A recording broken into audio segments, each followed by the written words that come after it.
as we continue the path of games that may or may not be playable by me. Darkover. This is by Eon Games. And it shows some similarities with things like Dune, which were created by them. By the same people for Avalon Hill. I think after this, but maybe not. Close enough in time. Cosmic Encounter, which definitely included some really, really weird stuff, especially as it goes on and, as the expansions continued on. This may or may not be playable in a solo function. And in a non-solo function, there are aspects of it that are more like a party game than anything else. Now, I picked this up quite a while ago because, I don't know, I was intrigued by Eon and the designers and the kind of weird stuff that they were playing around with, and hadn't read any Darkover. And I haven't in the time between, which is kind of a weird thing, but actually, I think I read some Marion Zimmer Bradley before, and wasn't entirely thrilled, a non-Darkover book or something. And then, or it may have been, for all I know. And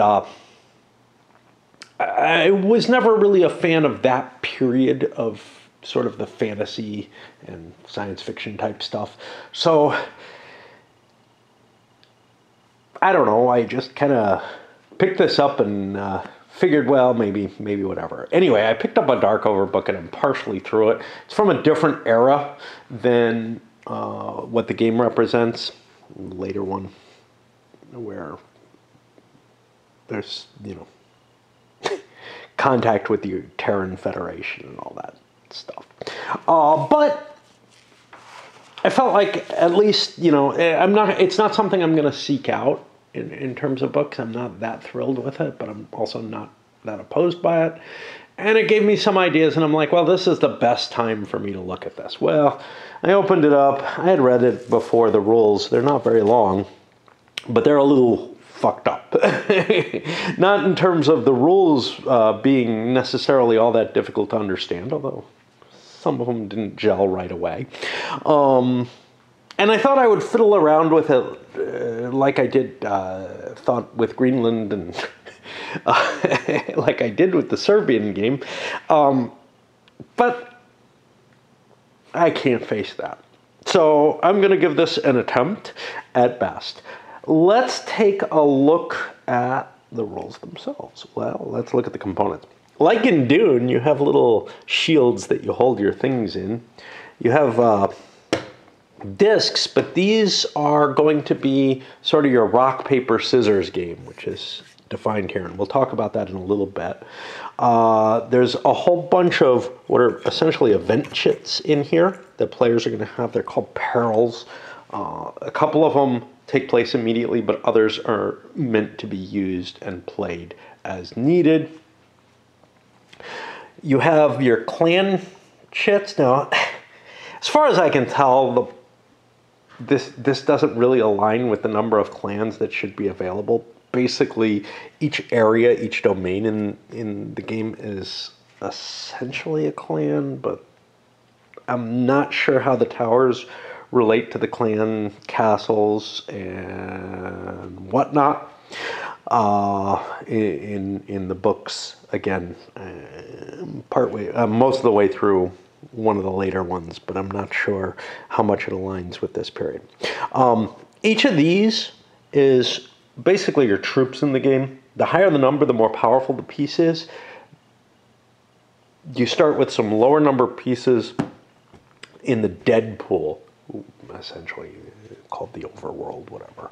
And others are set up semi-randomly on the board. And we'll talk about how the preparation was done, because I started doing this and was going to fiddle around and then just said, screw it, I'm just going to take a shot at it.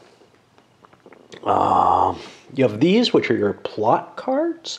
These get flipped over and they tell you, well, they tell you where you're set up. And then they're going to tell you where you're allowed to move. There's an optional or advanced game rule, which allows you to kind of move without regard to them. Actually consider that less interesting.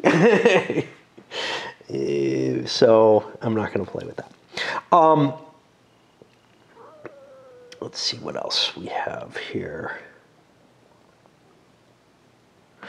We have these two special things, kind of like the Kwisatz Haderach or whatever. One is the crown, which the regent holds, and the other is the monitor ability, which is one of those party game type aspects to it. Meant to enforce the emotional state of the players. And somewhat unrestricted by that. Okay. At the beginning of the game, and I have not done this, and I'm going to have to come up with a mechanism to fake this, you write the Ghost Wind. Somewhere in here there's an event chit, the Ghost Wind event, which creates something that, I guess in the stories, releases everybody's inhibitions, and they end up doing whatever the fuck they want to do, even if it's really crazy shit. What happens here is each player is going to write down what? How many? Writing down. Each player writes down one activity which everyone is going to have to do. And it appears that maybe it's allowed to be within the game rules. There isn't much guidance there. Maybe it's allowed to break game rules. Again, not much guidance. Like it might be something like remove, you know, your highest valued clan unit piece from the board or something like that, which would be kind of weird.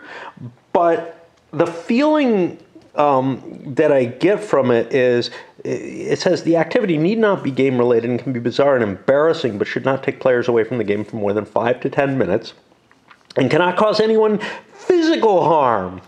Well, that's a pretty broad and dangerous scope. I could see this getting really, really out of hand, and I would think you'd have to come up with some ground rules on it. The players, the set that I have has, you know, I bought this used, obviously, gives a number of things. So like here, you have to speak in a foreign language. Yeah. Good luck. What do you know? You know, what if nobody has one? But then there's like run around the block and stuff like that. We'll get to how that mechanism works in the game. But these are things that you're going to write down that you think you'd be willing to do, but maybe other players wouldn't. Okay. The way the board is set up, well, to begin with, everybody's given 3 of these discs at random, and like I said, they're kind of rock, paper, scissors. Some differences, they're not purely. Everybody's going to be given one of these peril events, and certain ones don't apply. And then everybody's chosen a piece, and they put their highest 3 pieces in the tower of that area that's picked. And that is going to give them their initial capability. The towers are where magic, well, the psychic powers, whatever, are related. And each tower has its own special psychic power ability. This one, the ability is you're able to win the game. But the others give you capabilities which allow you to use special abilities within the game. But you have to have at least 3 pieces for that to count. After that, after everybody gets 1 tower assigned to them, you start flipping over the counters, and people are allowed to place in any place in that region that's selected. So like this says Ardace. Ardace is one of the areas, and you'd have to pick a place. And you can't put anywhere where there's already a token. Now, you start by putting your highest valued tokens down, and you work your way down until you're left with just 3 tokens that are in your dead pool and you can pull up. There are castles, which are special and will allow you to generate more of these pieces out of your dead pool or generate those event chits for you. And there are the towers, which seem valuable, but you can't get enough pieces to get any kind of ability out of them. So, you know, parking in one seems like a good idea, but who knows what else. And then there's a bunch of blank spaces. And what there is not is anything that shows up in the center here. That's up for grabs at the beginning of the game. If an area ends up completely filled, I guess you just keep drawing. Then whoever played last ends up, whoever got the last pick of all, ends up being the first player. And because I do things counterclockwise instead of clockwise, I've arranged things a little differently than they announced, but the monitor is supposed to be the player before them, essentially, and the crown the player before that, each of which have their own special abilities. The play of the game itself is not too complicated. So the goal is to get the Keeper's Tower during the Wars of Succession. This begins when any player has the threshold number of tokens in the tower at the end of the turn. Now, the threshold number starts at 4, and we don't have really a great way to express that, but I could do it with some chits. There's some spare chits and whatever, and note it that way, that's what the threshold is. Now, in order to win, once a War of Succession is started, somebody's got enough pieces in the threshold, they have to survive everybody else going, or one other player trying to attack them with one less than the threshold number. So if the threshold number is 4, if somebody attacks you, you have to still have 3 pieces in the tower in order to win the game. And you will win immediately as soon as they fail to attack you, fail in their attack. If no one attacks you, you just have to wait until everybody's gone. That probably will not happen.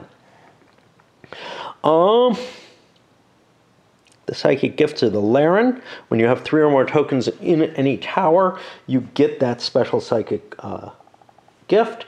And on your turn, there's a sequence of things you do. First thing you do is you get power collection. Now, you start the game with 3 of these discs, but you start every one of your turns drawing up so that you have 3 discs at the beginning of your turn. These can get expended. You can also, I guess, get kind of stuck with a set if you're successful, and that can be problematic as well. Then you do the Clan and Peril collection. This is not done on your first turn. For each castle that you occupy, you can take either 2 clan tokens, 2 Peril chips, or 1 of each. And first you draw the clan tokens you want, and they're placed in any towers you occupy, except for the Keeper's Tower. Then you draw Peril chips 1 by 1, looking at each as you draw it, and you take it behind your screen unless it's the Fire or Ghost Wind, which are immediate events that take place. Then you get your movement stage. You flip over the top card of this, which gives you a province or whatever. You're allowed to move any tokens that end in that domain, or you can elect to either end in the Elachrilin or your home domain. Now, your home domain is the one that you started with a tower in. This is going to be kind of painful to express because seeding does not necessarily put you next to where you're going to show up. And so, like, this is red's home, this is yellow's home. These domains they can always fall back in as long as they have a home domain. Eventually, they might end up going into exile and not having a home domain. And that's something, there's not an easy way to track that, any of this. I'll probably have to write it down. Okay, so you flip over the top card, and that tells you where you can go. But whatever decision you have, you cannot end movement with any of your pieces in more than 1 domain. You're always allowed to move a single token. For each tower that you have with 3 or more tokens at the start of your movement, you get to move an additional token. You may not move a token more than its numerical value. So these guys are really slow. Each tower, castle, or other area counts as 1 towards the token's movement total. You're going to be moving area movement. I guess this water doesn't count. And you can't cross into the exile. And you just move from space to space. To move a token into an area occupied by another player's token, you must stop there.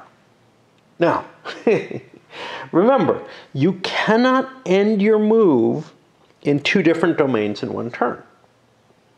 So you can't attack someone. If someone's in your way in a province that you're not allowed to enter, you cannot move into their space. At least that's how I read it. After you've moved whatever tokens you're going to move, you must battle any opponent who co-occupies an area with you. They will be the defensive player. You choose which battle to fight first if you have to fight several. A battle is going to be all of one player's tokens in the area and an equal number of the opponent's tokens. So whoever has the lesser number, they determine how many tokens are going to fight. The highest value tokens are always the ones picked to fight first. Once the battle is resolved, if both players still have tokens in the area, they'll battle again. Okay. There are 2 phases to battling, dueling and spelling. First is dueling. You pick one of these rock, paper, scissors things and play it face down. If you have no power disc and must duel, you immediately get 3 new ones so that you're able to fight your battle. What does that remind me of? That reminds me of Cosmic Encounter, where if you don't have any combat cards, you throw out your hand and you get a new hand to allow you to play in that. When you play the discs, sword defeats keeper, keeper defeats starstone, starstone defeats sword.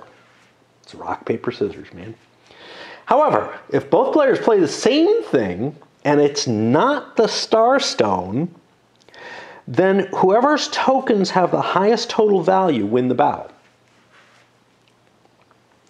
Okay, if dueling players both play starstones, they have a psychic contest. And this is this is one of those, wow, I'm going to have to come up with a mechanism for this. The offensive player calls out a word or short phrase and begins in a moderately paced regular cadence, a count of 30 following each number with the word or phrase. The defensive player must immediately join in and they count together. You could also call silence and you just count silently staring at the other person for 30 seconds. If either player sees the other falter by breaking eye contact, smiling, laughing, missing 2 consecutive counts once the joint chant has begun, snap fingers, tap the table, indicating victory. If neither player breaks concentration before the count of 30, the player with the higher total value of tokens will win that battle. There doesn't seem to be any dispute mechanism here, so I don't know how well that's going to work, but I got no way to play that out and test it in a solo game. What I'm thinking is I'll probably come up with something where, you know, I roll a die on a 1, the attacker wins. On a 2, the defender wins. On a 3, they tied. If they do tie, then it goes to the numbers on the discs. If you win the duel, you keep your tokens in the disputed area and you return your power disc behind your screen. If you lose the duel, you discard your power disc and remove your defeated tokens from the disputed area to the overworld off the board. Okay. The loser, however, has the chance to cast a psychic spell from the overworld. If you lost the duel, you may call out a psychic spell and gather as many Peril chips as you wish with the numbers 0 to 3 on them. That's not one. There's one. If they have a number, I guess they count as that. And we got one with a 0 on it there. From behind your screen and hold them in your fist over the board. Your opponent, whose winning clan tokens are still in the disputed area, can do likewise in an attempt to defend against your spell. You both release your chips simultaneously. If the player defending against your spell plays at least as many total points as you do, their defense is successful and they don't lose anything. If not, however, they lose the tokens which were involved in the duel to the overworld. Spent spell chips are discarded either way. And then the battle will continue in the area until you're the sole occupant of the area where you have total. So the spell doesn't seem to save your pieces, but you can make the enemy pay, I guess. Okay. Special events. There's not a lot of game here, and the mechanisms are troubling, to say the least, right? This staring into each other's eyes, you know, that's going to be weird. It's not how I would devise a game. But anyway, especially since there's no real means of mediating. You know, somebody could just claim you broke. And what? You know, no. Okay. If you're the monitor, you place the monitor card behind your screen. It's actually hidden. I got everything out in front for whatever reason. You watch the emotions of the other players, and when anyone shows a negative emotion, you call out the forbidden emotion and point to the offending player. That player must choose one of his or her own tokens and remove it from the board to the overworld. There's no appeal from your judgment, but you hand the monitor card to the guilty player and they become the new monitor. Obviously, this could turn into something horrible. Anger. Uncouth language, raising a voice, evil glances, angry statements, violent gestures, etc. Despair. Statements of hopelessness, groaning, sighing. Greed. Shown by covetous statements, grasping motions. I don't know, etc. Not to be confused with gloating, which is allowed. Okay, I don't know. I'm going to take your tower. Well, that sounds covetous. I have no idea. It sounds like a statement of fact to me, but I don't know how you judge those. Again, I don't know how that's going to work. I'll try to come up with some mechanisms. The regent. The player holding the crown is the regent, and on his or her turn during the peril collection, they can take an extra peril chip for the box, or can ask a player for a chip. The regent may be specific or general in their request, i.e., give me a spell with a value of 2 or 3. If the player has such a chip, they must give it to the regent. If not, they can pass any other chip or nothing at all, and the regent may not ask again that turn. Exile. At the beginning of your turn, if you have 7 or less tokens on the board, you can go into exile. Put any 3 tokens into the overworld and place the rest beyond the river Caterin in the area marked exile. Discard all your power discs and peril chips and draw 3 new discs and 1 chip. You play normally from then on, except all your tokens have a value of 4 instead of the number that they normally have. You may make 2 token moves per turn, plus 1 for each tower that you're able to hold from then on. And your home domain is now the area marked exile. Tokens of 2 different players in exile ignore each other there. It's not a real space. Now, this is weird and you do not want to do this, but maybe you do. Council meeting. On your turn, if you flip a plot card revealing a domain where you have more tokens than any other player, you must call a council meeting. You make a motion either to lower the threshold number by 1 or name a new regent. You name the proposed regent. Once you have stated the motion, all players vote yes or no by holding as many of their power discs as they want in their closed hand and revealing them, as either ayes or nays are called. Each keeper counts as 3 votes, each starstone is 2, and swords don't count as anything. The current regent can decide the ties, and the vote outcome is binding on all players. Now, there may be value in grabbing the regent. It's a powerful position, but there's another factor. You may not want to reveal what your chips are. Wars of Succession and winning the game. You begin the War of Succession, or a War of Succession, by ending your turn with the threshold number or more tokens in El Halin Tower. The threshold number starts at 4. The next player must choose either to battle you there or to just pass their turn. If player passes all the way back to you without a battle, you win the game. However, if a player chooses to battle you and that player cannot reduce your tokens to below the winning number that turn, you win the game. If they remove you, however, and remain with at least the winning number of tokens in the tower. Now, that's got to be fucking hard to do, okay? That has got to be hard to do because you're only allowed to move a number of tokens equal to the number 1 plus the number of towers you hold.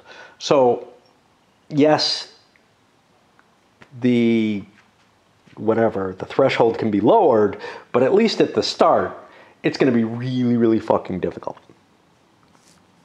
The winning number of tokens, remember, is 1 less than the threshold, though. The threshold is how you get in there. The succession passes around until either a winner is declared.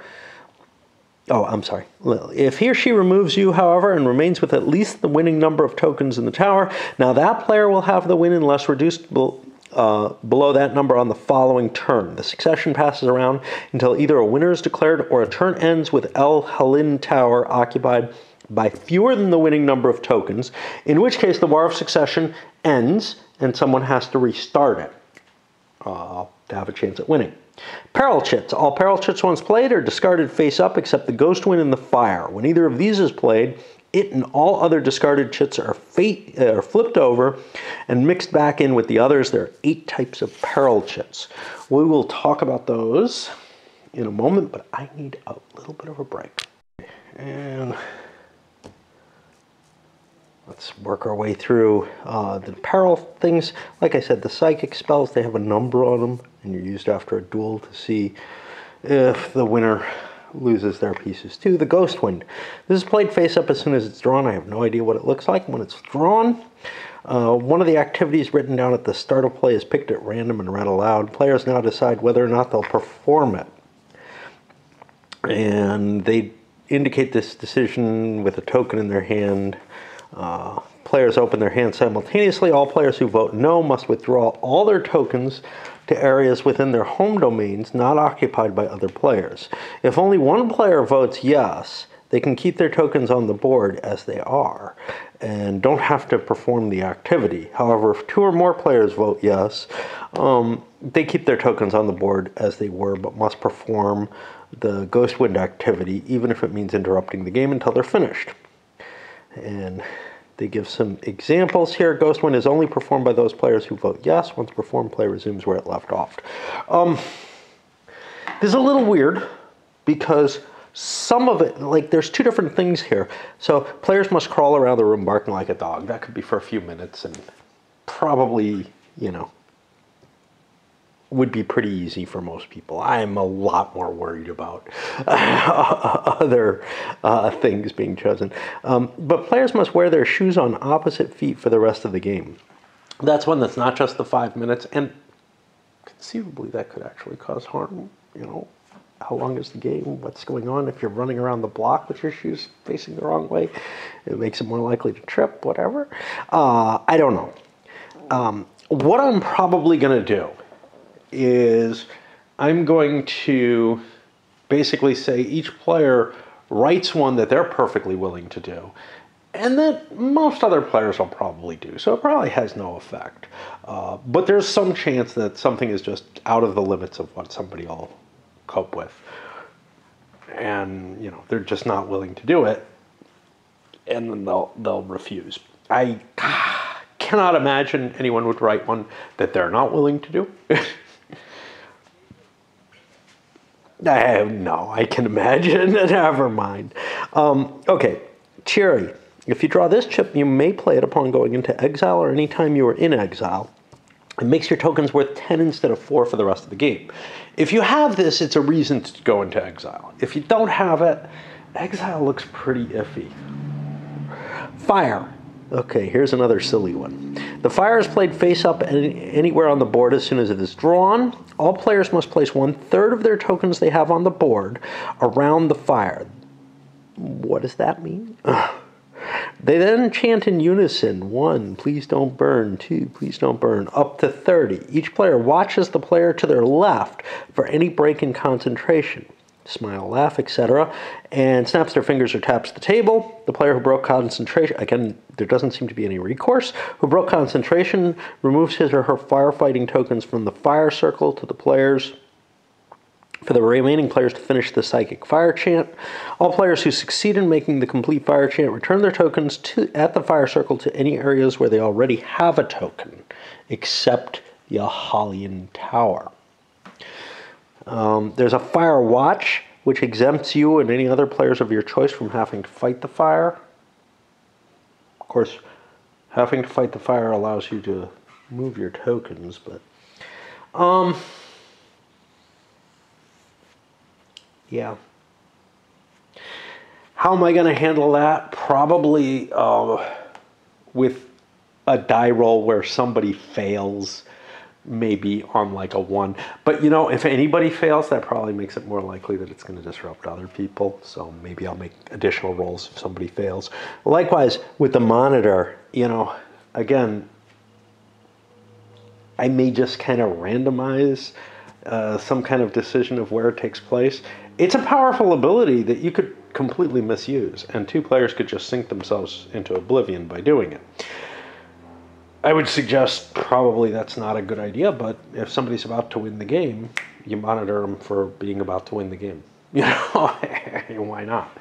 And again, it doesn't feel like sufficient thought was put in. Because there is no restriction, and in some ways they even state there is no restriction. Okay, the Sword of Shara and Sword of Aldenese, these are played when you lose a duel before psychic spells are cast, causing the duel outcome to be reversed. But if your opponent then plays another of these swords to reverse the outcome so that the duel, the entire planet's mass energy field is tapped, risking total destruction. The top disc in the power pile is flipped over. If it is a sword, the game ends immediately. In this case, the winner is the player with the most tokens in the overworld. Storm, play at any time on any area except Ahalian Tower. The storm prevents any tokens from entering or leaving the area during each other player's next turn. After that, discard the storm. The kite, this allows you 1 extra token move to any area, disregarding any plot limitations, single destination limits, or token value limits. Token value limits? Oh, how far, how many spaces it can move. Okay, again, each of the towers gives you a special ability. What are those special abilities? The Alderan Tower is the gift. Some of these I'm not sure I believe, because the book I'm reading, at least one of them I think feels wrong. Like, it feels like they screwed up and got the wrong one.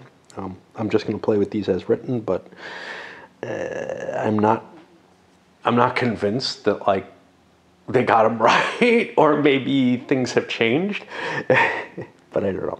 The Alderan is the gift of teleportation. You can make an extra token move during your turn, and your tokens are not limited in movement by the value or by blockades. They may teleport to any area in the selected domain. That's pretty powerful. One of the things that, you know, appears the game can really do is to kind of prevent pieces from moving through areas. The Aelard, this is the gift of presence. Each of your tokens is doubled in value for movement and duels. Certainly the movement is a powerful option. The duels, well, yeah, would be as well, but, and, you know, the 9 is an 18, which is incredibly big, but whatever. Alton, the gift of possession. You may move another player's token up to its value instead of one of your own moves. You may do this only once per turn, and the ending point of that token's move may be any domain, regardless of your other moves. So, you can clear a path. You might be able to force a battle. Yeah, you are able to.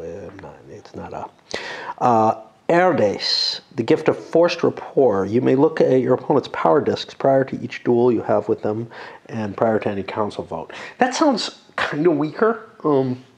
Certainly you can ensure that you don't play a bad token or something with that knowledge, but that seems like knowledge that you're going to perhaps gain on the players anyway. And I think that's the out in the book that I'm reading, so that's why I'm kind of weirded about it. Haster, the gift of the living matrix. During duels and council votes, you can change your power desk to any type before it's revealed, simply by so naming it. Okay, so this is really powerful on the vote things, because you can make it the one that's worth 3 or whatever, the one that's worth more. But in combat, if you know the enemy's desk, you can take advantage of it, but you're not able, the revealing is simultaneous. You're not able to, you're just able to use any disk that you like. You're not limited by your disks. What it does mean, though, is that you can always vote your maximum, because your disks can be whatever you like, as long as you have this power. Remember, you can lose your tower and lose your power. Much like in Cosmic Encounter, Dune has some powers that are related to locations, but CE is, the powers are related to how many planets you hold. Right now, the gift of Mind Shield. You're immune from psychic spells. Opponents may not attempt to spell you, although they can defend against your spells. Not sure how powerful that's going to be. If you win a lot of battles, it's a big deal. The advanced rule is not to use the plot pile. I actually think that this is getting rid of something that makes the game kind of more interesting than it would be otherwise, so I don't want to get rid of it. And then there's some information about Darkover, and then strategies on how to use the different capabilities, whatever. I find those things useful. I might not agree with them, but I find that kind of discussion to be obviously the the about the world is kind of important, but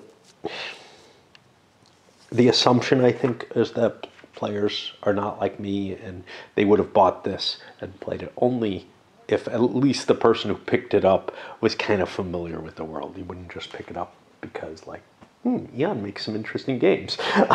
But whatever. But the strategy hints are particularly interesting to me because they kind of give you an idea of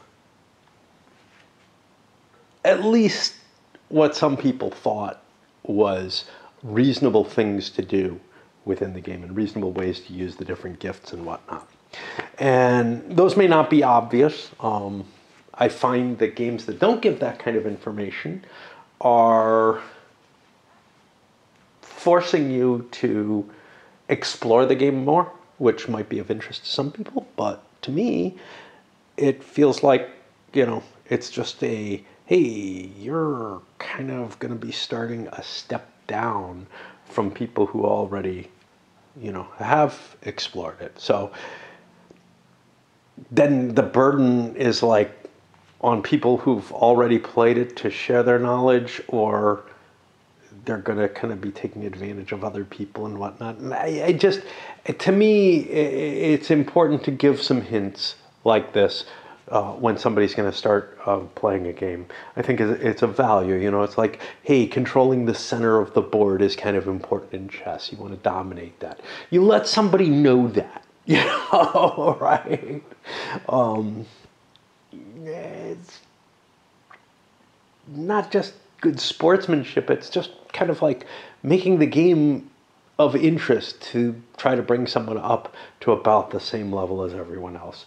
And, if you're looking at a game where nobody has a clue and everybody kind of is randomly selecting, their kind of plans for their game, the strategy, whatever, some of those may be way off, and that can create a really horrible first play of something where you're just blundering through it and you feel like you don't know what the hell's going on at all. Where a little bit of this to every player would be would keep it kind of on the rails. It doesn't mean that there's not room to explore and to look for other things. Anyway, I find the idea that there's some kind of discussion of what you should be doing and, you know, what might work is just sort of the starting point to understanding the game and being able to play it. And I'm very thankful to see something in there of that lines, even if, you know, some of it's like writing the ghost ring. Pick an activity that you would do, but you think the other players would refuse.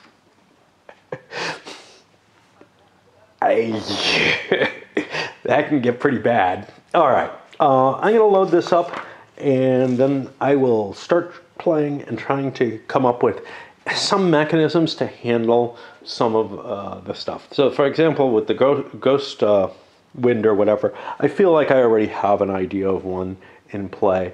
With all the kind of, honestly, with everything except the monitor, I feel like I can come up with some sort of simple randomization as to, hey, you know, are people able to do this thing? The monitor is the tough one, and I don't have an answer for that yet. I could just assume a bunch of impassive people, none of whom are going to violate anything, and then the monitor only gets used as a special ability right towards the end of the game when somebody's about to win. Or I could try to figure something else out, but I don't know what that something else would be. So, like, if somebody, you know, you can take a look at it. Anger, despair. If somebody suffers a big loss, maybe there's like a 1 in 6 chance that they will do something that the monitor might call out. And then it's up to the monitor to decide if they care, right? But here's the whole thing. The monitor always has the final decision. Therefore, they can just violate, you know, and use it for a purely opportunistic reason, which to me kind of gets rid of the whole point of this, which is that it is supposed to be a shunning, you know, due to showing improper emotions, and it's just not going to work, you know. Whereas if two players just get into this spiral where they just start slapping each other with the monitor or something, take that type of reaction to it, I mean, obviously that's not what it's about. You know, and there's no recourse. There's no, hey, let's vote on this or anything. And even if there was, that would get tainted if it didn't give some instructions that the player actually should be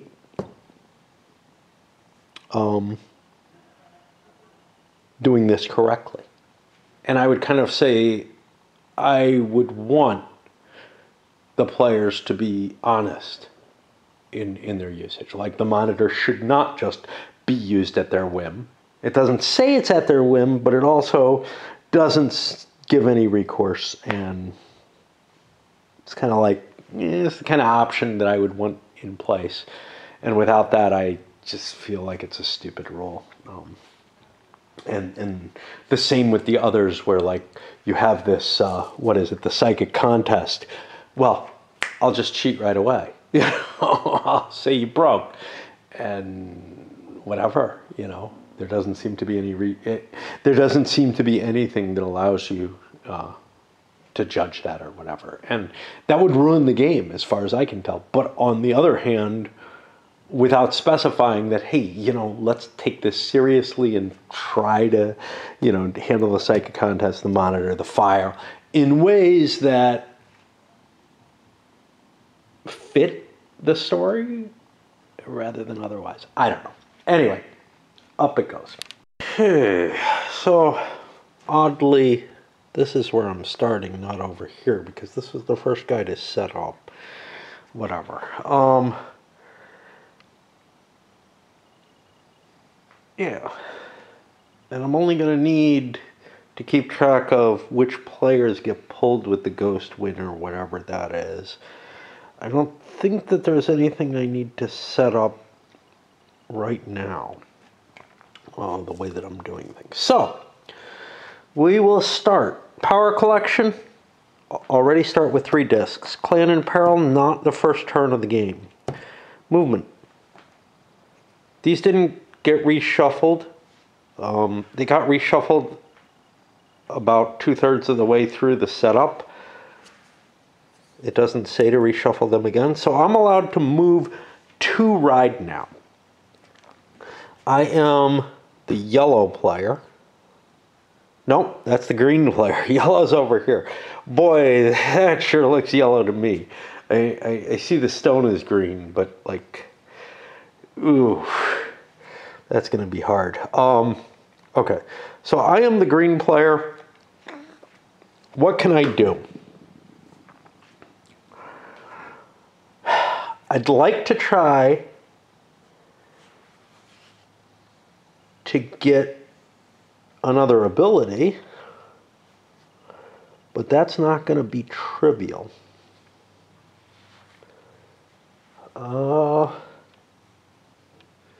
Obviously, I could just run for the victory, you know, move a couple of pieces towards there. But again, not clearly advantageous. Yeah.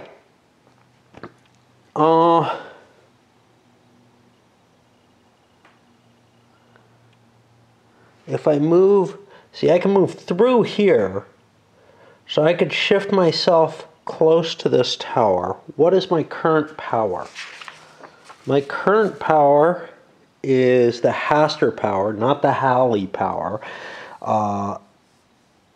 which allows me to change my disc to any type. Not necessarily particularly valuable at this point. I mean, I don't know. I don't know what discs I have. I have one of each. Okay.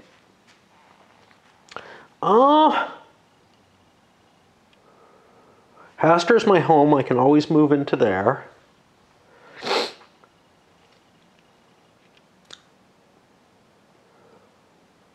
But I could move 2 pieces into Eleheim. No more than 2. I only have 1 tower. Or I could move 2 pieces coming this way, 1, 2, 3, into here and try to get me the ride now power, whatever. I don't know how it's supposed to be pronounced. Which I think is to ignore psychic spells. I think my best move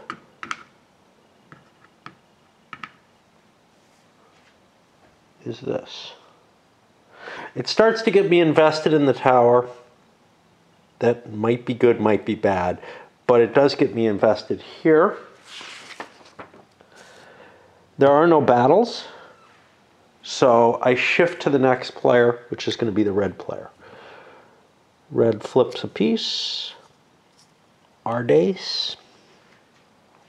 There's a lot of red pieces here. My home is here. This is here. I have a lot of castles. Ugh.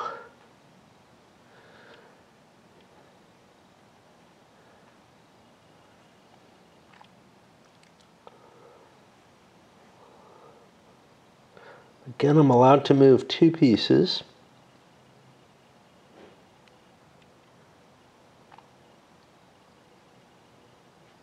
I don't know what my cards are. I have a big storm. I have 1 of each. Doesn't really make much difference.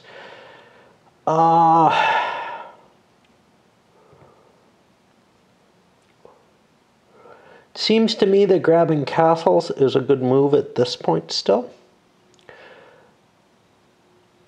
I think I'm going to move out 1, 2, 3, 1, 2, and that gets me a battle. First, I get to pick a power disc. Kind of doesn't matter. Now, there's one thing with the power discs that's special, which is the Starstone, and they actually advise you with the Starstone. It's sort of the one thing that's kind of weird, is you might want to judge whether or not someone else can win a staring contest with you. Now, I am not able to create a distinguishment. I mean, I could create, like, give players, you know, a mental will for staring contests and a willingness to do stupid things and stuff like that, and make up all kind of rules like that to simulate the kind of play that you'd have in the game. I don't want to go that far, so I'm just kind of randomizing all those aspects completely. In which case, we're going to pick everything at random. Hold on, I need to grab dice. Strange prejudices for dice. So I had this whole pile of six-siders here, but these are all my rounded dice, and they feel wrong for this game. Now, Greenland, which I just played, I used dice that I never use for anything, basically, except like Titan, where I need, you know, 30 dice or something to roll, and just reach in and grab what I can. But this board reminds me kind of what's the company? I'm trying to remember the company that put it out. I've got them. I don't remember, like Alaric or something like that. That they put out Hannibal, All at Council. That's what it is. It reminds me of those, and for some reason, the old Avalon Hill dice are just the perfect dice for this. I've got these weird prejudices about what dice I'm going to use. Okay. So, for him, this is just going to be completely random. I don't care. So, I am going to play this one. But for the guy I'm attacking here, the green player, he has an interesting conundrum, which is the strongest of them is actually the keeper for voting. Sword is the weakest. So if I lose this in a fight, that's okay. But I can call it whatever I like. So I'm going to roll and just randomize which one I want to call it. I don't know what I rolled. Okay, so I'm going to call it a sword anyway, so I'm not going to do anything special. And now we flip them over, and sword beats keeper. So I've just won the fight. What happens? The player whose tokens with...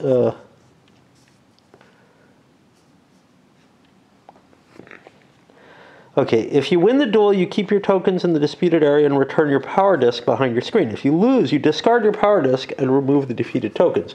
So he lost the keeper. And there is actually more than... The keeper was worth a lot of points for the bidding. And maybe I wanted to think about this more cleverly. But you know what? It really does come down to a random pick anyway. Because, well, if I count on him using the sword because it's the least valuable, well, first of all, he gets to pick whatever the hell he likes. But anyway, that's what we went with. He's going to lose his pieces. The attacker has just died because he picked the wrong set. That's a reason not to send too many pieces into one space. You can lose it just on the disc pick. But I can spell. And we're going to do that. Why? Why would we do that? Seems like a waste. We're not going to do that. We could spell to try to destroy some of his pieces. Doesn't seem worth it. Because all I'm doing is opening things up for someone else to attack at a better value. So we'll call that a day, and we go over here, and he gets his pick, and he gets the Alard. Alard over here. I am the yellow player. I don't see any reason I want to go there. I'd have to fight my way through. I'm allowed 2 movements.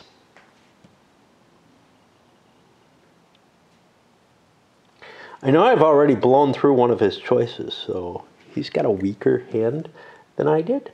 That might be a reason to go someplace.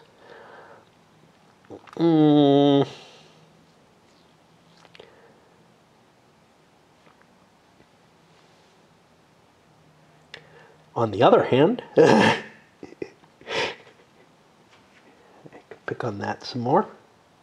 Probably don't want to send 2 in there. Oh. Okay, so I can't attack Alton. All I could attack is an Alderaan, Ehlon, or Aelard. I can't attack the castle in Aelard. I can't get there. Oh. But I could attack the tower. What's the ability of that tower?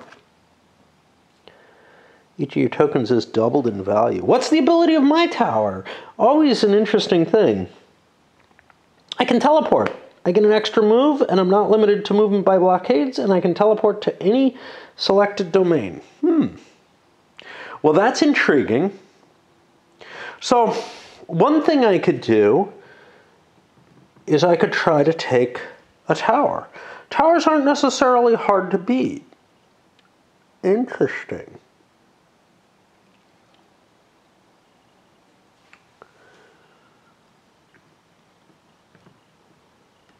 Oh, I don't have to. I'm allowed to move 3 pieces. I could actually move into a tower and just grab it if there was one open. Phew, this is weird. What is the Aelard ability? Each token is doubled for movement in combat. Well, he doesn't own it yet. Oh. What? I can't take Denau. Actually, wait a minute. Maybe I can. I'm not limited in movement by values or by blockades, but I have to select the right endpoint. Now, there's a card that allows me to do something, but that's not it. Oh, gosh. I mean, this is really not a trivial decision.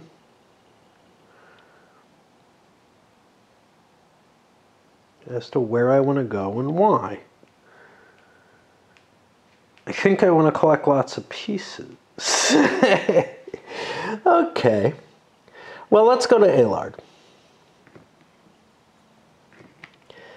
Can I win the battles at Aelard somehow?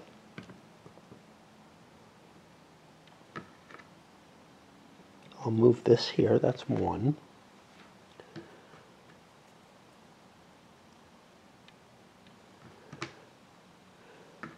This is 2. And where do I want my do I want to make a 3rd move? I don't see much reason to make a 3rd move.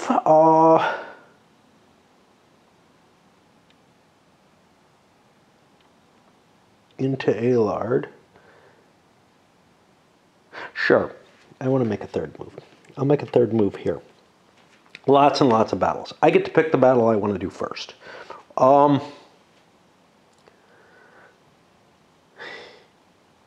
Let's pick on this one first, I guess. What do I have for chits? I have 1 of each. Awesome. All right. What I know is he's down a keeper, but I don't know. He might have more than 1 of them, so I'm going to randomize. 1, 2, 3. I'll take this one. I'm doing this battle right now.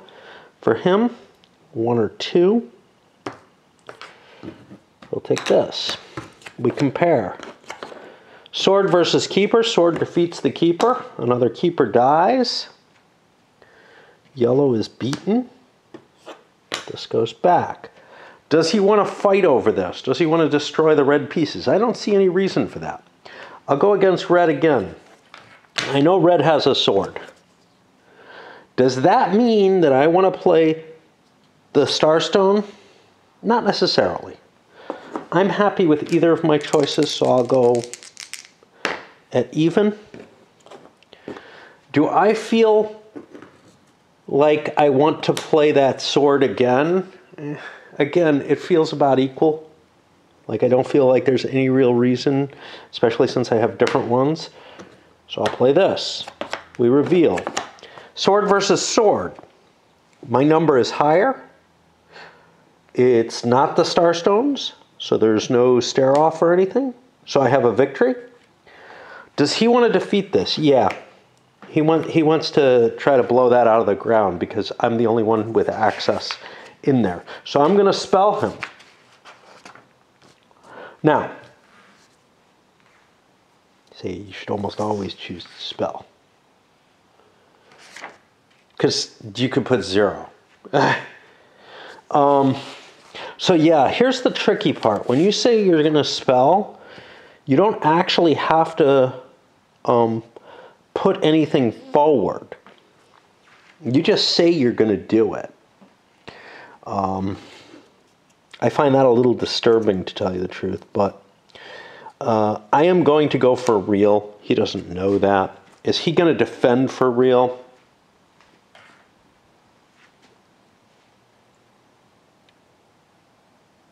Yeah, because I want to hold this, and I got a pretty good chip. Can I be attacked again? No, not until my next time. So I will play this. I have just one, so I've defeated his sword. We flip, and they're equal. So the spelling didn't do anything. So I got to keep my territory. I get to keep my sword. I've revealed I have a sword to blue. Does that mean anything? I've lost a keeper. Does that mean anything? I don't really know. Like, a couple of keepers have fallen, so maybe I'm less willing to play a keeper. So maybe I'm more willing to play this than a sword. I know he has a sword, so I'm perhaps less willing to play my keeper? I don't know.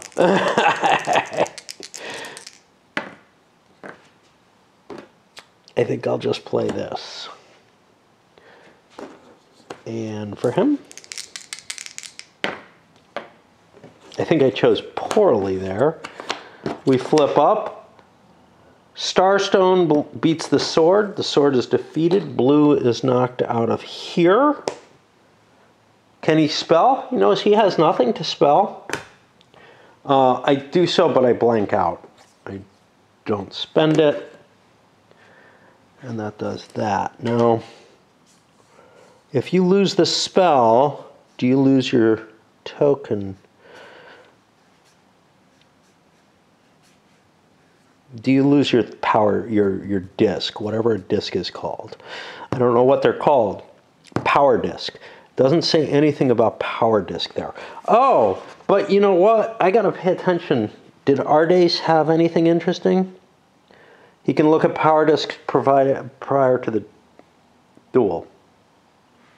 Well, we wouldn't have done this. So I would have looked at his power discs, and I would have seen he has sword and starstone. Let's get this back. Let's undo this. He has sword and starstone.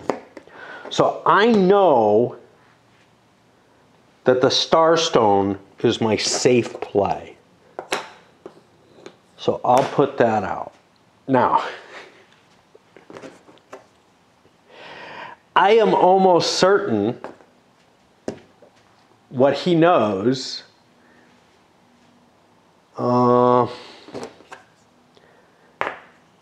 So I'm gonna actually 1 through 4 do the Starstone because he knows that. Now what's up? What is yellow's special ability was movement? Yeah, it's gonna be hard for me to remember these capabilities. 1 through 4, I want it to go Starstone. Okay, so we're Starstone versus Starstone, and the way I was gonna resolve that is 1, 2, 3 is tied. He won. He's defeated. This goes back. He doesn't have a whatchamacallit. Oh.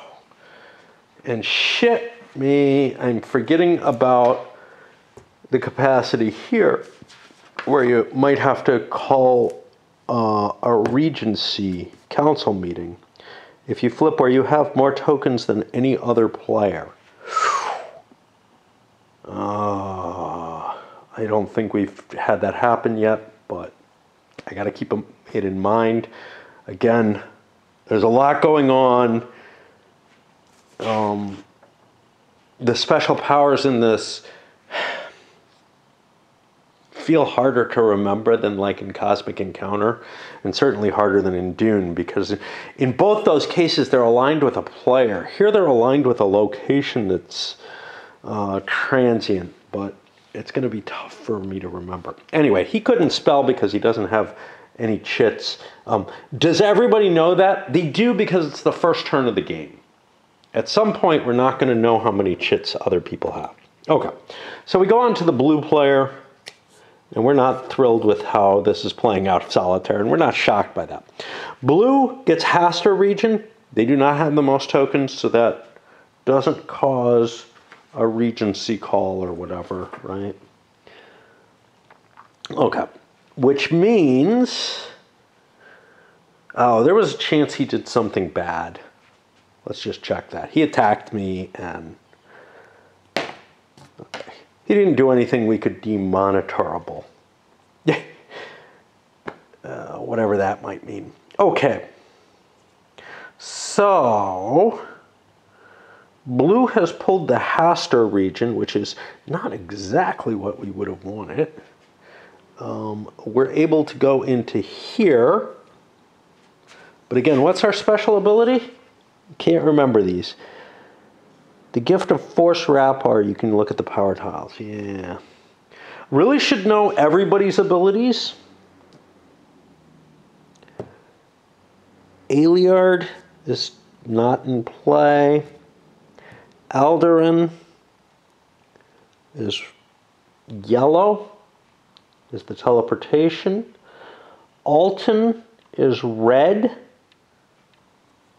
Red could move somebody else instead of themselves. They didn't even think about having an ability. Ardace is blue. This is the Forced Rapport, able to look at discs. Hastur is green, able to play the discs as they like. Ridenow is not on the board, so we're on blue. Blue has what power again? Jesus. The Forced Rapport, so I could do battles. I don't have anything that really begs to be done. My battle winning capacity says that I would like, I think, to do something here.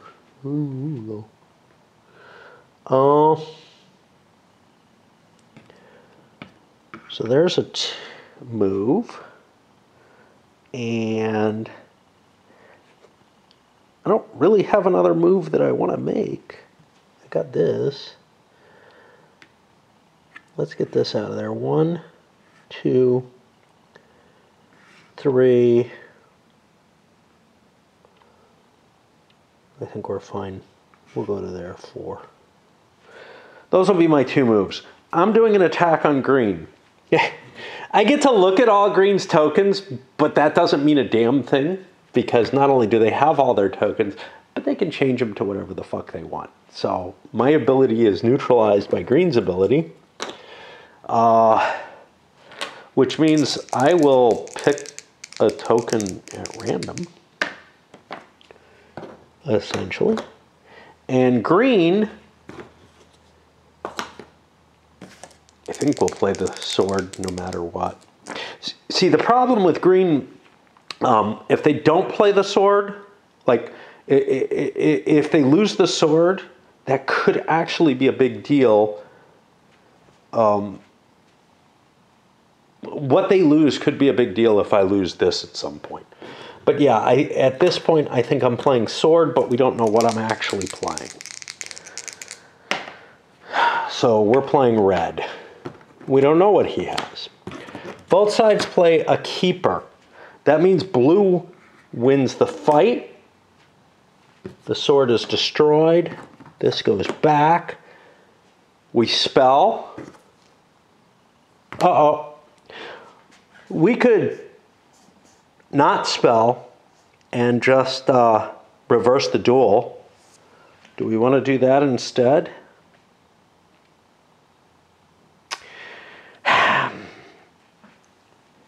This is a big deal piece. There aren't a lot of them. I think I'm going to hold on to it. But I'm going to declare that I'm spelling. But neither of us reveals, so nothing happens. He's not going to reveal his 0. That's a dummy that I want in my hand. Like if I reveal it, I've showed I'm weak. So the 0s probably never go back in the cup, basically, because of that. Just because nobody's going to play them for anything. So I think we've worked our way around the board. And we've finished a turn, for whatever that's worth. Second turn, we're going to get production from the castles. I need a break. Well, let's see if we can remember what powers we have where. Hey, this is really going to be tough. But to start off with, you start with 3 power discs. Wow, did I screw someone up who got attacked, whatever? Anyway, they get another one. Great. All right, for each castle you occupy, you get 2 tokens, essentially, of your choice.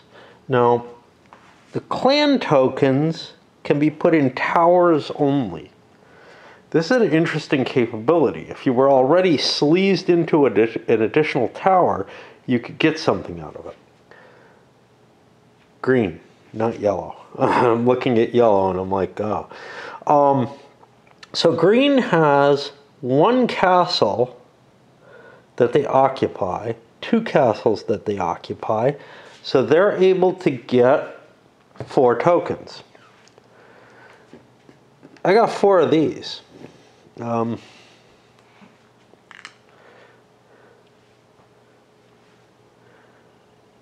What will I want to do this turn? My special abilities is again the Holly Tower, which is Castle Hastur, so it's the Hastur power. I can change my power discs. Okay. Can't place here. The only place I'd be able to place is in here. What I'm going to do is I'm going to take 2 tokens, because it's hard to move things in this game, and I'm going to draw twice from here. These are 1 at a time. So the first one is a Firewatch. Firewatch is the good one, right? It allows me to ignore a fire problem. Okay. And then the second one is another sword. Wow. Well, that's powerful.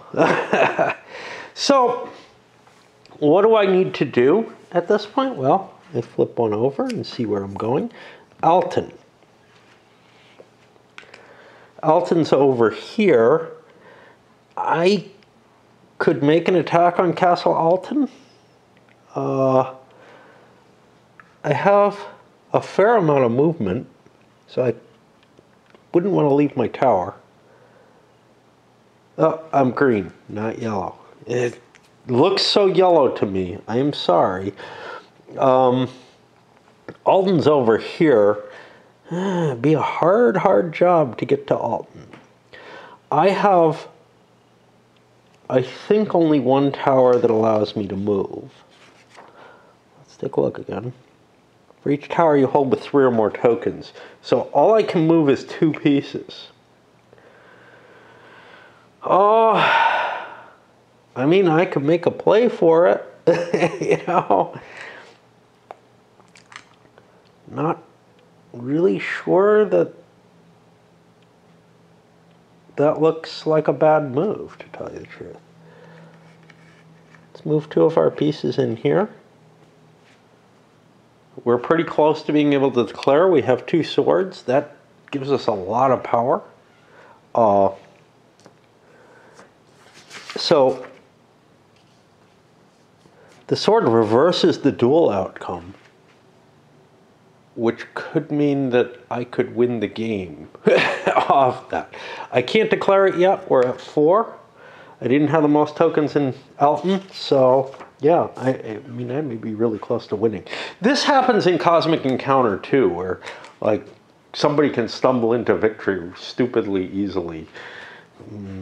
Not as easily as this is beginning to look, but whatever. Let's go to the next player. The next player should be red. They get 2 more of these. Red castles, I have 2. I'm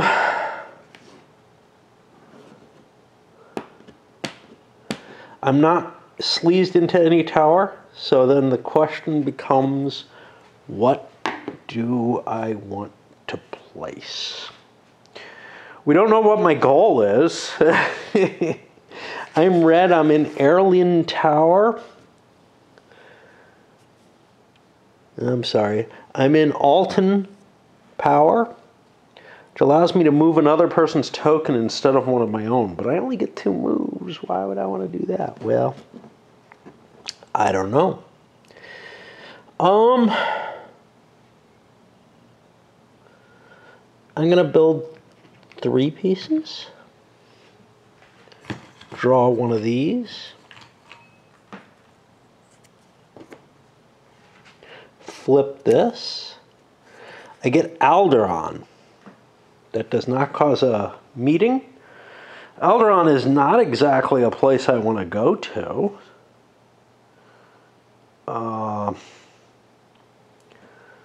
I think what I want to do. All right, Alton is my home. Don't particularly want to move to there. Alderaan is not terribly appealing as to a place to move to. Which kind of makes me say, what about here? Well, I don't have an easy way to move there.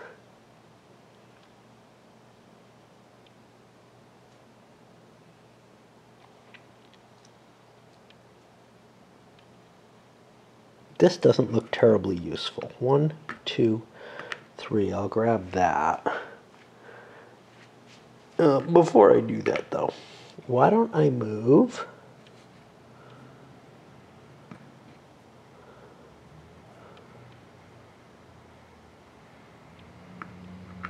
this there, and then I move here. Yeah. So I'm forcing green to have a fight with blue. Okay. Whatever.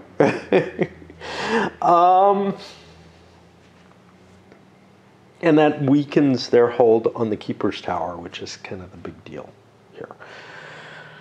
I don't know who the attacker is, but it kind of doesn't matter. Green and blue. Green has 3 chips. They don't matter. The Keeper's the most valuable. Play this. Blue has no idea what green has left, nor what they might play. So we will randomize completely. Taking the top one.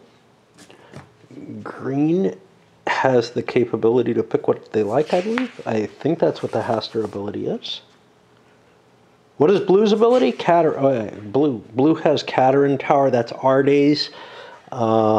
Let's see. Did they want to do something with that? Can they do something with that? We look it up. This is getting as annoying. Your knowledge of your opponent's power give you clear... Okay, so I can look at their discs. That means not a damn thing. Let's assume I've done that. They're going to play a sword. So Keeper is beaten by the sword that I played here. I lose the Keeper. I lose the battle. Green has gained something out of this fight, which is kind of dicky, but whatever. I will challenge to try to wipe them out of it. Green would kind of like to keep that, but I got nothing to play. Neither one plays anything, and it sits as is. That moves play over to yellow. Yellow. Yellow's ability is the Alderan Tower, which is able to do the special jump move. I get 2 more tokens to fill out my hand. And what else? I get to build. I have only 1 castle. So I get 2 pieces. Put them up there. That's my only tower, I guess. Anything else? We don't get any chits, because... So we draw, we get Alderan. Alderan is my home. It is where I have the most things. I don't want to change the Regency. What does Regency let me do? Fucked if I know. Well, lets me do something.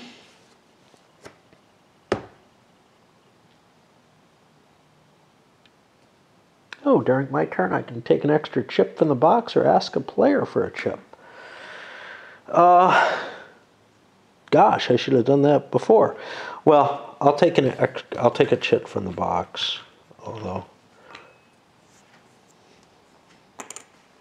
because I mean, you know, if I knew the swords, but I could ask for a sword. But again, I don't know what people have. I have no reason to know what people have. If I take from somebody who has a lot of chits and who's not been playing, maybe I get something, but maybe I get a 0. I don't know. You know? Okay.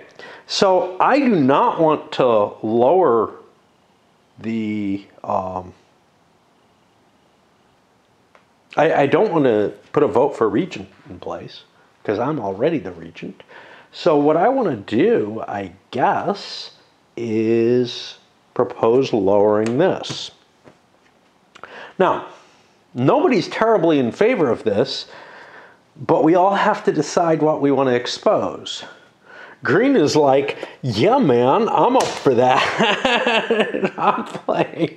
And it turns out 3 of whatever the best is, which I guess is this keeper one, whatever they're worth. Well, this is the problem, is that everyone else kind of doesn't want to show their pieces.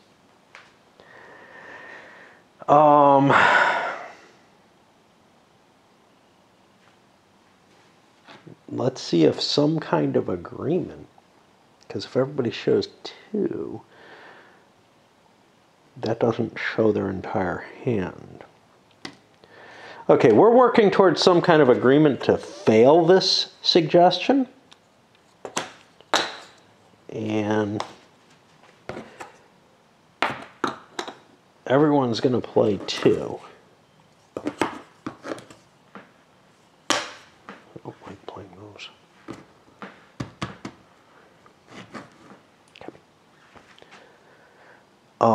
Okay. So what is the vote for this?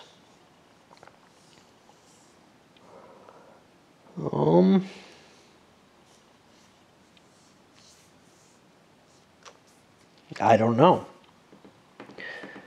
Got to find the numbers again. Keepers are 3, Starstones are 2. So I have revealed my chits, and I'm worth 9. 2, 3, 4, 5, 6, 7, 8, 9, 10, 11. It fails. The fact that green has the Haster power is really the problem here. As long as he has 3 chits, he can throw down 9 points in favor in the fact that he's there. So this was a problematic thing. Alderan comes up. We definitely don't want to go to Alderan. We're not really thrilled with our options, though.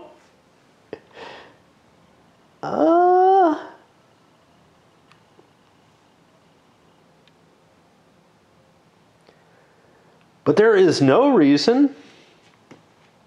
We have the capability to move 2 things. There's no reason that I could just go into the Keeper's Tower and blow him out of there, maybe, if I'm lucky.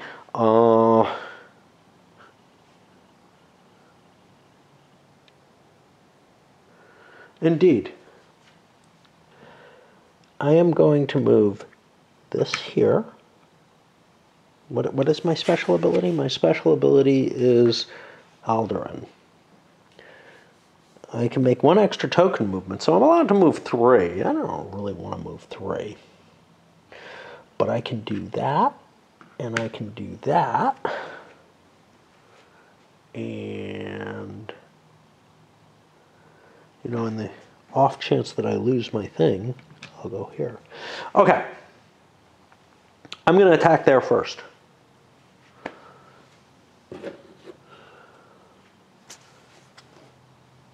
I don't really care what I have, but I'm going to play the Starstone because that's less valuable. He has all 3, has no idea what's going to happen. So he'll play this one. Green is going to claim to be playing a sword. We flip him over. It's sword versus sword. The value wins. Yellow loses their shitty sword. And I challenge. Sure, I challenge. Do I put my 1-point piece or no? I would kind of like to blow him out of the tower. That seems like a good move.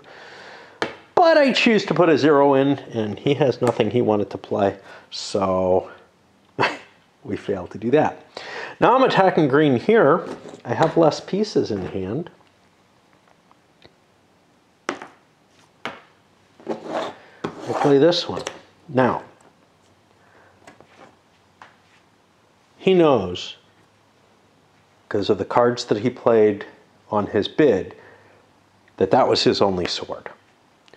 Which means that the red is valuable and that the blue is definitely not valuable.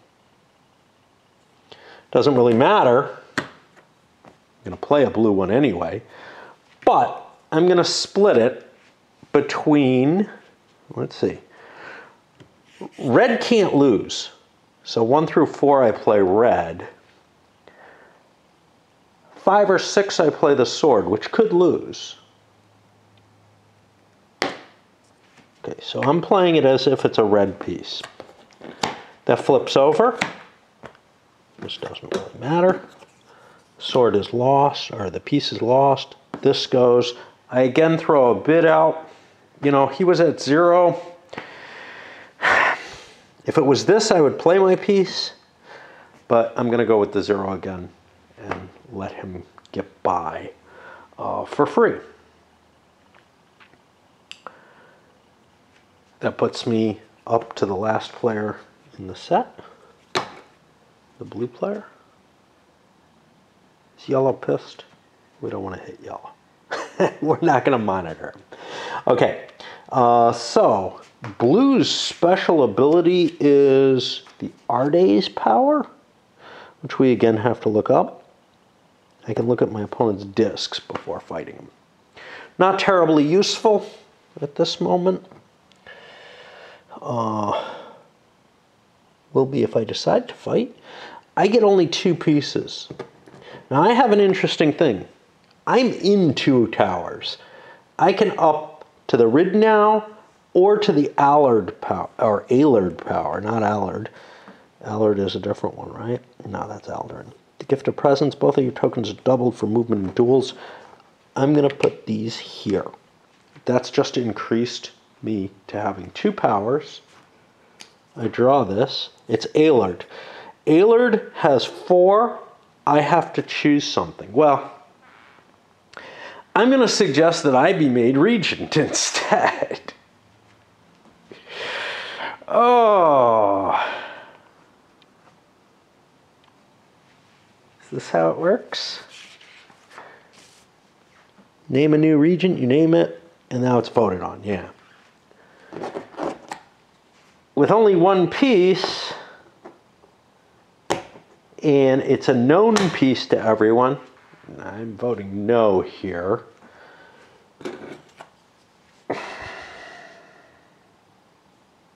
I have already revealed my pieces before. I don't think I've been attacked. What pieces did I play? I think I played these two. I'm voting yes. I believe I revealed these two. Do I care? I am voting no.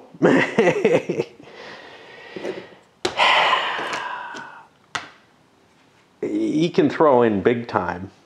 So the question is he pissed at yellow for trying to beat him up? Or is he more worried about blue with 2 powers already getting the Regency as well? So I think unless I roll a 1, I'm going to vote no. I roll a 1. I vote yes with mine. So that's 9, 10, 11, 12, 13, 14 to 5. The Regency moves. The monitor is still there.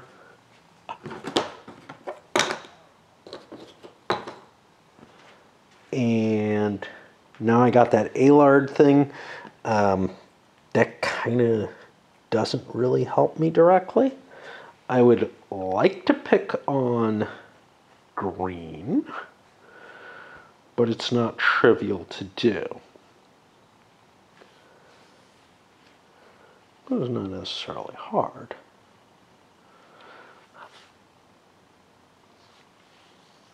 I don't have an easy move from... Like, I don't want to give up a tower, and I don't have a whole lot of pieces. Pieces that could get there... Yeah, I wish I had gotten rid now. I could go in and grab another ability. Pieces that I could move is the one protecting the tower and this one.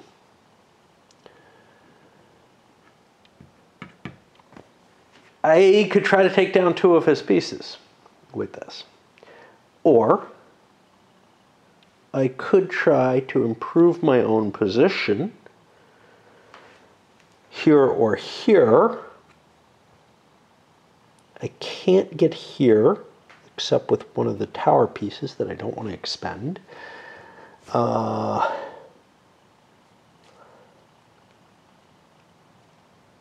I can't get here without going through that. So I think, what happens if we're tied? Oh.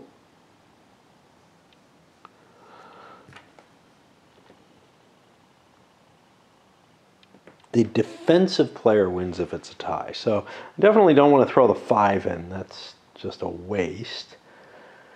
I'll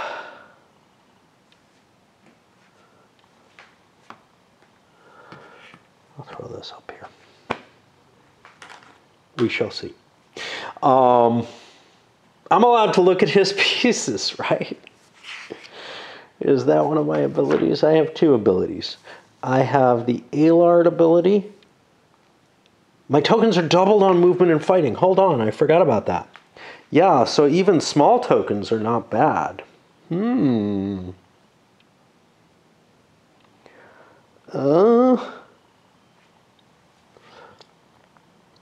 Which means I could do this. I'm bigger. I burned my battery down. Yeah, so I'm bigger because I'm at 8, so I win ties, and I'll go for it. So what are my abilities? My abilities are, this is what's hard. It's, you know, it's so much easier in Cosmic Encounter where you have the powers spread out in front of you. Here I'm constantly looking it up. What would be helpful is a player aid for each of the towers that very clearly stated what it had, so that when you had the tower, you have it in front of you as a thing that you can look at, so you don't have to page through the rules and look for them all. But what do we got here? We got 2. We got the Art Ace power, which is the forced rapport. I get to look. And we have the Alard power, which is the my pieces are doubled. Okay. And I don't think anything matters. 1, 2, 3, 4, 5. I play a piece. Does he know anything about my pieces? You know, I would never be able to remember what the fuck people have. Let's see what he plays. He knows something. I can't remember what the fuck. So, we'll play a sword. He plays a Starstone. Starstone beats sword. I challenge. Obviously, a 0 isn't going to get played. But it's a victory anyhow. And so that castle has changed hands. And that puts us at the beginning again. And I don't know how much value there really is in playing around with this. So far we haven't seen any of the, oh, how am I going to resolve this type of things for the most part. But keeping track of the powers and everything is getting kind of difficult. And I guess I'll keep going because it's not much cost. It's a simple enough game underneath. I'm not sure how balanced any of it is, which is a bigger deal than it is for, say, Cosmic Encounter, where there's just so many different sets of powers that, yeah, some of them are stronger than others, some of them combined are ridiculous, but you're facing so much randomness. Here, you're really looking at each player starts with one tower. And then they kind of luckily draw into maybe the potential of being closer to others. But also seems to me that going first, not first on the draw, which actually kind of doesn't matter at all. But, well, it kind of does because you might get an extra castle that way. Because of the luck here, but also that some of the castles are, well, that the castles are open to begin with. And so you get more draws towards the castles. And you're guaranteed a castle on your first draw and stuff like that. But what happens is this guy ends up going first. The special abilities trace over here and aren't that powerful. And the guy who drew first ends up going second. And I think there's a big advantage to going first right off the bat. I'm not sure. I don't know. Just, it feels like something is not, you know, not catching in terms of whatever, in terms of kind of balancing out that starting position. I feel, so how was the starting position set up? The first, the problem is they talk about right and left, right? So you pass. So normally this guy started. The person to his right, and then went around. The person to his right, right? Let's see. How do they do? The player who played last begins play and hands the monitor card to the player on his or her right. Okay, what does that mean? That means, okay, if this had been the first player, we would have swung around. This would be the last player. The monitor would have gone here, the regent here, and yeah. So I'm doing it right for my counterclockwise. The person who got the advantage of getting the first picks in the game, and there's definitely an advantage to that, goes second. Going first is not necessarily a huge advantage. Is going last a huge advantage? I don't know. So yeah, I really don't know. Clearly there are some early advantages towards being able to grab this castle, which is just up for grabs to the first player. I don't know if there's anything quite equivalent for the second player, so maybe it's fair that the Regency and the Monitor are handed out otherwise. Anyway, I'm going to send this up so you can see some of the bumbling around as I go. We still haven't seen all of the effects. I think this game is greens to win. They've got the 2 swords in their hand, which is just a luck factor. But also, they were able to get themselves into the Keeper's Tower early on and really only need to sleaze a couple more pieces there. If they can get 2 pieces in there next turn, say from here, can't make it from there. From here, 1, 2, 3, yeah. So I should be able.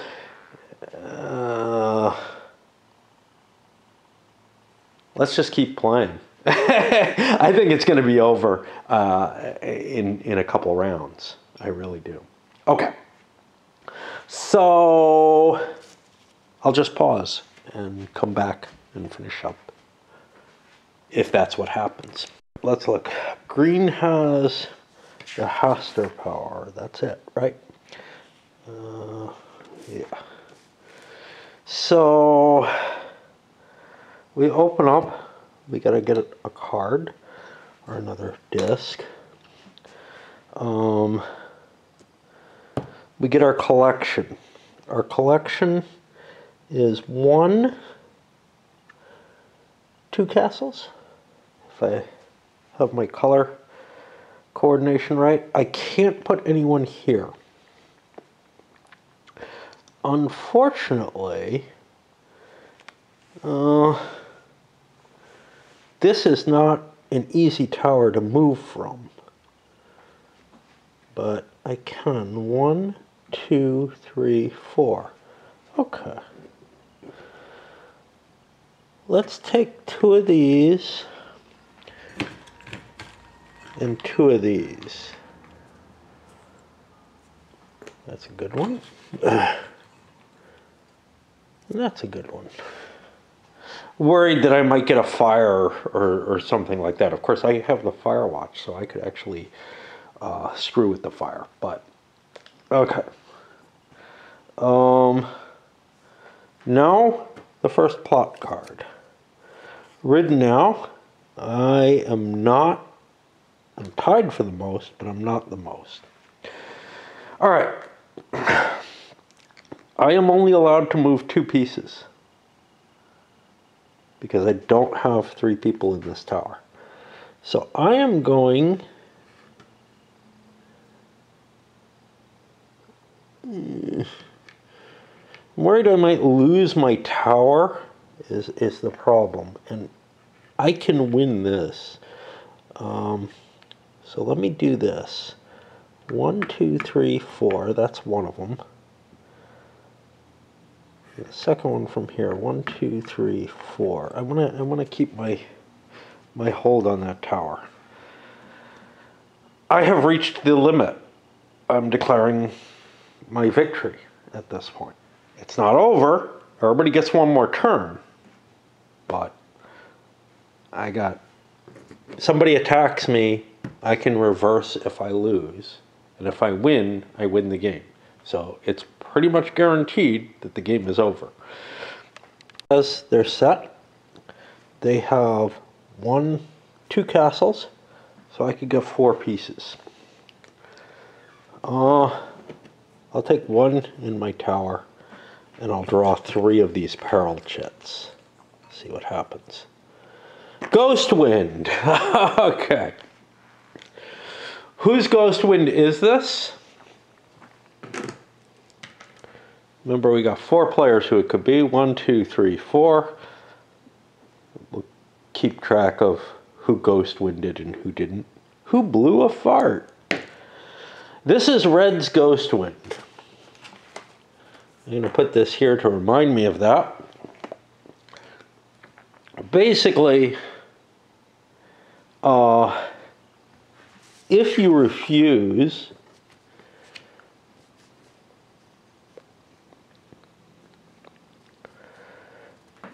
Then you withdraw all your tokens to areas within your home domain not occupied by other players.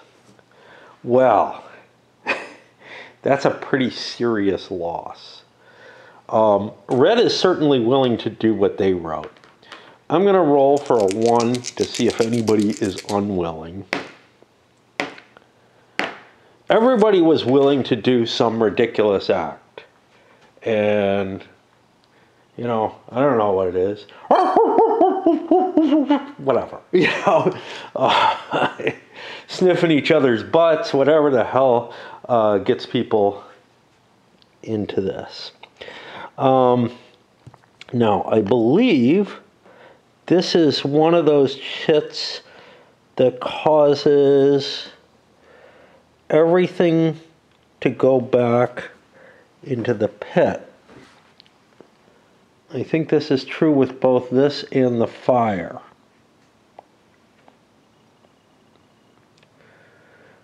I don't really know, but I'm going to shake this. I'm going to shake the extra pieces back in. 2 more draws after this. They could come up the other ghost winds.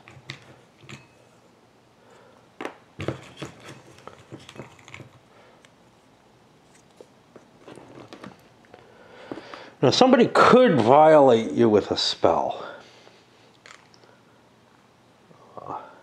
If they end up losing. That is actually a way to wipe green out and make it so they don't win.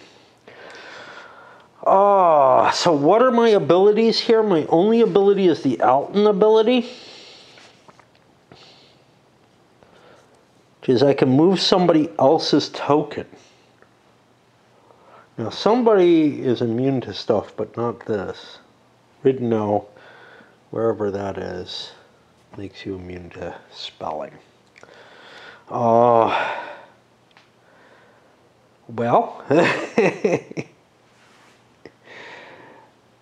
right. I can get 1 green out of there, but first we have to flip over and see what the restrictions are. It's Alderon. No, let me make sure.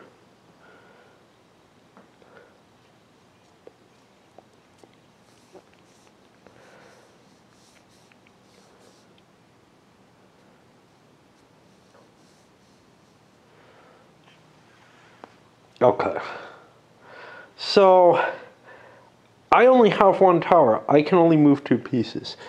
Making an attack could end the game, and I don't feel like I'm the person who wants to end the game. We drew Alderon. This thing can move 9. 1, 2. Of course, he could just wipe out this entire thing. So it's not safe to send it to a tower. Let's just move this big 9 out here. He's still winning though, because while he's below the threshold, it's threshold -1. He can't lose another piece. And what else would Red like to do? Well, since Red moved to Alderon, I can move 1 more piece. I don't have a lot of movement anywhere down here. I could kind of buckle things in though. 1, 2, and make that a little tougher. It's not really optimal. I don't want to be here because I might block somebody else's movement. So I stand. That puts it on yellow. Yellow is owed 2 of these. They have only 1 castle. I don't know what my ability is. My ability is Alderon. I can teleport. 1 extra token, and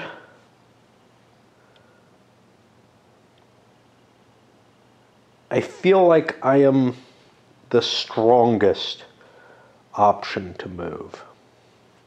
So I have only 1 castle. I'll take 2 pieces, put them in my tower. And I will teleport 3 pieces. Now he's got 16. 9.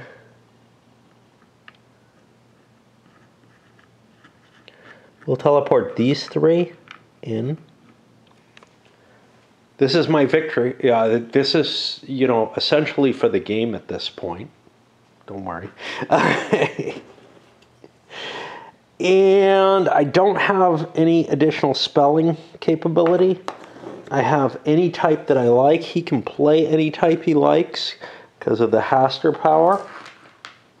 So I'll just pick one at random. And he will pick a shitty sword because it's the least valuable, but we'll roll to see what he randomly takes. I'll make the sword. We flip over. It's sword versus sword. Numbers count. Yellow just 1, right? 16 to 18. Assuming blue has the doubling pieces, which actually would have given us a shot. We can't have that. So we play the sword. The sword reverses the duel.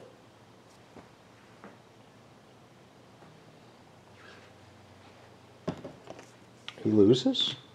All the yellow pieces are dead. I am definitely spelling.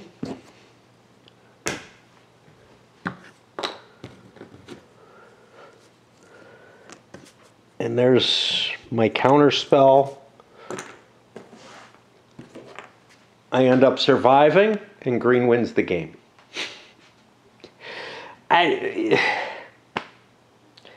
combination of sleazing into this space and having a sword to back you up and guarantee you win, and then getting these draws as well. But, you know, whatever. I also had the fire protection, right? The fire watch. So I couldn't get skewed by the fire. It was just a lot going for green, and it was going to be pretty hard to beat them. Now, how did they end up here? Well, they went early. They were the first mover. That's how they got into the tower and established themselves there. Could they have been knocked out before? Sure, maybe, whatever. You know, but yeah, that's the end of that. And I don't know what else to say. I guess I'll come back with a review on this thing, but we'll load this up first. It's kind of hard, you know, given that this was, I think, an abnormally short game of it. I think it's very, very easy to knock someone out of here, but not necessarily win the succession war yourself, and you reset the timer and all that. But with the luck that happened, it just ended up being pretty much an unbeatable combination that came up. And, you know, honestly, you see that in this group's games in general, right? If you think about, there's ways it happens in Quirks, another Eon game, where it can very quickly devolve into one person winning it fairly easily. Certainly Cosmic Encounter, this is not an unreasonable length. Dune, I've seen Dune 1 on the second turn. You know, trying to think. I guess that's about it for games that I'm aware of that they did. So, you know, they play around with some interesting ideas. Sometimes those generate highly variable games. And, well, I think in general they generate potentially highly variable games where someone could get a real jump that can't really be avoided very easily. And other times, games can end up in these long stalemates. I have certainly seen Cosmic Encounter, Dune, run very, very long, and I think this could do the same thing, where the fight over the tower is just continually, nobody's getting this sort of magic combo type situation that gives them the easy win. And in fact, if I hadn't drawn these on my turn, they could have been spelled out of existence. And then, wow, succession war over, man. Everybody's back at the starting gate. And who knows how long it would take at that point. I was definitely getting frustrated, though, with the lookups. Anyway, let's send this up.